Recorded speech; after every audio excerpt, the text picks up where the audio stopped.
ये फ़िल्म कोई आम फ़िल्म नहीं है, बल्कि पोलैंड की 2017 की अवार्ड विनिंग फ़िल्म है।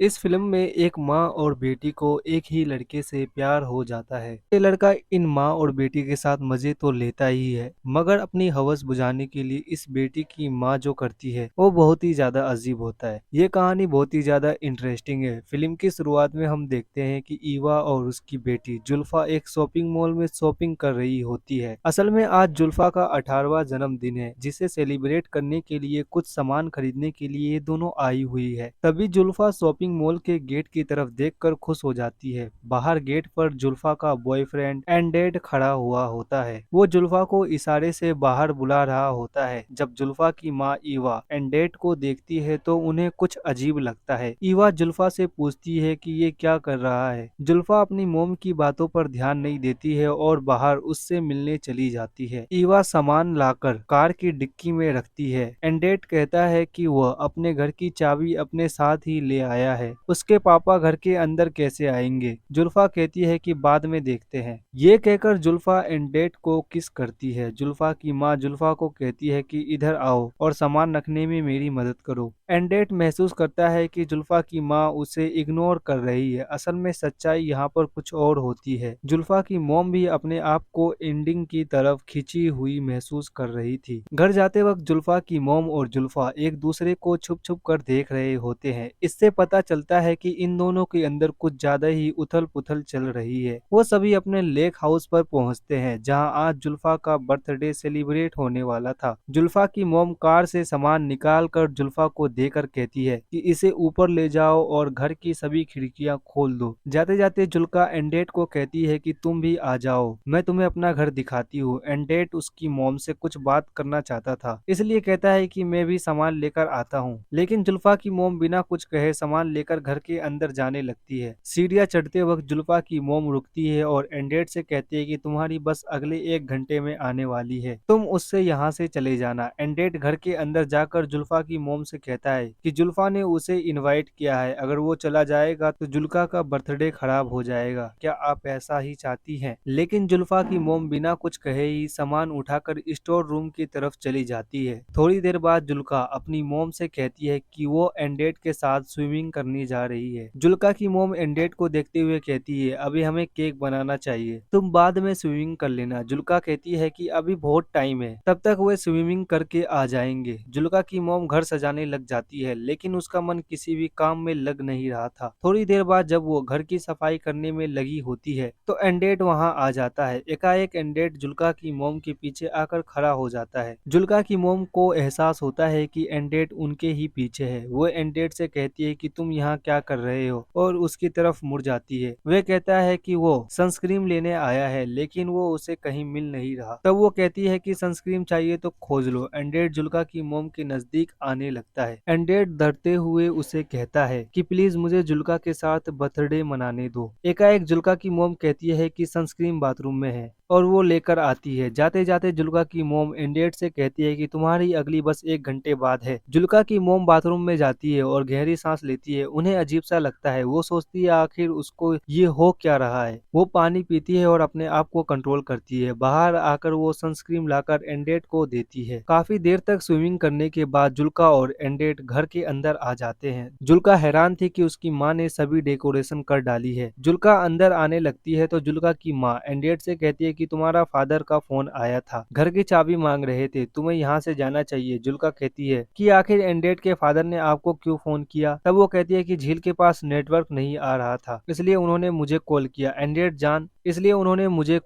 एंडेट जान गया था कि जुल्का की मोम झूठ बोल रही है। एंडेट जुल्का की मोम से कहता है कि वह जुल्का से प्यार करता है, आपको क्या अच्छा नहीं लगता। तब जुल्का की मोम हंसते हुए कहती है कि तुम कितने बेशरम हो, ये तुम्हें पता है। एंडेट जाते जाते कहता है कि मैं जुल्का से प्यार करता हूँ और ये मेरे वश में नहीं। वो दोनों एक दूसरे के अजीब नजरों से देखते हैं। उनके बीच की एक अनकही स्टोरी चल रही थी जो उन दोनों के वश में नहीं थी। एंडेट जाने से पहले जुल्का से रोमांस करता है और ये सब कुछ जुल्का की माँ किचन में खड़ी होकर देख रही होती है। इसके बाद जल्दी आने के लिए कहकर एंडेट चला जाता है। किचन में केक बनाते हुए जुल्का कहती है कि दूध मिल नहीं रहा। जुल्का की मोम कहती है कि दूध तो हम लाए थे, मैं देखती हूँ। जुल्का की मोम स्टोर रूम में जाती है तो उन्हें दूध की बोतल मिल जाती है। कुछ सोचते हुए जुल्का की मॉम दूध की बोतल को छुपा देती है। किचन में आकर जुल्का को कहती है कि दूध नहीं मिल रहा, मैं स्टोर जाकर लेकर आती हूँ। ये कहकर जुल्का की मॉम शावर लेने बाथरूम में चली जाती है। जुल्का बिना किसी शक के केक बनाने लग जाती है। थोड़ी देर बाद जुल्का की मॉम कार से दूध लेने के लिए शहर के स्टोर की तरफ निकल पड़ती है। इधर हम देखते हैं कि एंडेट पैदल ही बस स्टैंड की तरफ जा रहा होता है। जुल्का की मोम को रास्ते में एंडेट मिलता है। वो कार रोककर एंडेट को बैठने के लिए कहती है। एंडेट चुपचाप कार में बैठ जाता है। जुल्का की मोम कार चलाती रहती है। वो दोनों एक दूसरे से बिल्कुल भी बात नहीं करते। वहाँ एक अजीब सा साइलेंट होता है। जुल्का की मोम काफी देर तक कार चलाने के बाद एक सुनसान जगह पर कार रोक देती है। वे दोनों फिर भी कुछ नहीं बोलते। ऐसा लगता है कि जुल्का की मोम कुछ कहना चाहती है, लेकिन उसका दिमाग उन पर हावी हो रहा था। थोड़ी देर बाद वो उदास नजरों से एंडेट की तरफ देखती है। एंडेट से भी अब रहा नहीं जाता और वो जुल्का की मोम के चेहरे पर हाथ फेरता है। अब जुल्का की मोम एंडेट के फिजिकल टच में अपने आप को रोक नहीं पाती और वो खुद को एंडेट के हवाले कर देती है। इसके बाद वो दोनों कार में ही एंटीमेंट होते हैं। एंटीमेंट होने के बाद एंडेट कार से उतरता है और पेशाब करके वापस एंडेट के चेहरे से लग रहा था कि वो बहुत ज्यादा खुश है। लेकिन जुल्का की मोम इतनी खुश नहीं थी। आखिरकार जुल्का की माँ फिजिकल जरूरत के आगे हार गई थी। इसके आगे उसका दिमाग उसे धोखा दे रहा था। वो इन दोनों की कसमस में फिजिकल जरूरत को चुनती है। जुल्का का फोन बार बार आ रहा होता है, लेकिन वो अपना फोन साइलेंट पर लगा देती है। वापस आकर एंडेट सिगरेट जलाता है। जुल्का की मोम भी उसे एक सिगरेट लेकर जलाती है। कुछ देर बाद जब एंडेट दोबारा से जुल्का की मोम के पास आने की कोशिश करता है तो जुल्का की मोम को अच्छा नहीं लगता। जुल्का की मोम उसे कहती है कि प्लीज तुम यहाँ से चले जाओ। कई बार कहने पर एंडेट कार से उतरता है और वहाँ से चला जाता है। जुल्का की मोम अपनी सिगरेट खत्म करती है और एक गहरी सांस लेते हैं। इसके बाद वो वापस घर की तरफ निकल पड़ती है। एंडेट अब जा चुका था। अब जुल्फा की मोम सोचती है कि मैं जाकर अपनी बेटी का बर्थडे सेलिब्रेट करेगी। जुल्का की मोम जब घर वापस पहुंचती है तो वो देखती है कि घर में सारी डेकोरेशन बिखरी पड़ी थी। कई सारी चीज डेकोरेशन की टूट चुकी थी और वो नीचे गिरी हुई थी। जुल्का की मोम हैरान हो जाती है। जब वो घर के अंदर आती है तो देखती है कि जुल्का के नीचे किचन के फर्श पर सोई हुई थी। वो बिल्कुल भी अपने होशो हवास में नहीं थी। जुल्का की मोम उसे उठाती है। जुल्का कहती है कि आपने मेरा फोन क्यों नहीं उठाया। जुल्का की मोम कहती है कि फोन साइलेंट पर था, इसलिए उन्हें पता नहीं चला। जुल्का की मोम देखती है कि जुल्का केक बना लिया है। वो जुल्का से पूछती है कि तुमने केक कैसे बनाया। जुल्का कहती है कि उसे स्टोर रूम में दूध मिल गया था। जुल्का की मोम घबरा जाती है और सोचती है कि कहीं जुल्का को पता तो नहीं चल गया। तब वे जुल्का से पूछती है कि तुम डेकोरेशन क्यों हटा दिया, आज तो तुम्हारा बर्थडे है ना। तब जुल्का गुस्से में कहती है कि अब यहाँ कोई पार्टी नहीं होने वाली। अब जुल्का की मोम अंदर ही अंदर बहुत डर जाती है। जुल्का कहती है कि एंडेट का मैसेज आया था कि वो अब नहीं आएगा, यहाँ तक कि वो जिंदगी में उसे कभी नहीं मिलेगा, जिसकी वजह से उसका दिल टूट गया। जुल्का की मोम नीचे उसके पास बैठ जाती है। वो उसे समझाने की कोशिश करती है। जुल्का कहती है कि आप सही थी, आप कह रहे थे कि एंडेट अच्छा लड़का नहीं है, लेकिन मैं आपकी बात नहीं मान रही थी। देखो आज मेरे बर्थडे के दिन ही उसने ब्रेकअप कर लिया। उसने मेरा बर्थडे पूरी तरह से बर्बाद कर दिया। आप उसके बारे में बिल्कुल सही कह रही थी। जुल्का की मोम जानती थी कि एंडेट ब्रेकअप नहीं किया, बल्कि इसकी वजह वो खुद है। उसके साथ रोमांटिक टाइम स्पेंड करने के बाद ही उसने एंडेट के फोन से जुल्का को मैसेज किया था। वो जानती थी कि जुल्का का बर्थडे बर्बाद हो जाएगा, लेकिन फिर भी उसने अपनी फिजिकल रिलेशन को कैंप करने के लिए अपनी बेटी का दिल तोड़ दिया। आज उसकी वजह से उसकी लव लाइफ बर्बाद हो गई थी। इसी सीन के साथ ये फिल्म खत्म हो जाती है। दोस्तों इस फिल्म में आपको सबसे अच्छा कैरेक्टर किसका लगा, कमेंट में लिख कर जरूर बताएं। इस वीडियो में किसके लिए लाइक करेंगे। दोस्तों आगे भी ऐसी मस्त वीडियोस के एक्सप्लेनेशन के लिए चैनल को जरूर सब्सक्राइब कर ले और साथ लगे इस घंटी बटन को भी जरूर दबाएं। धन्यवाद।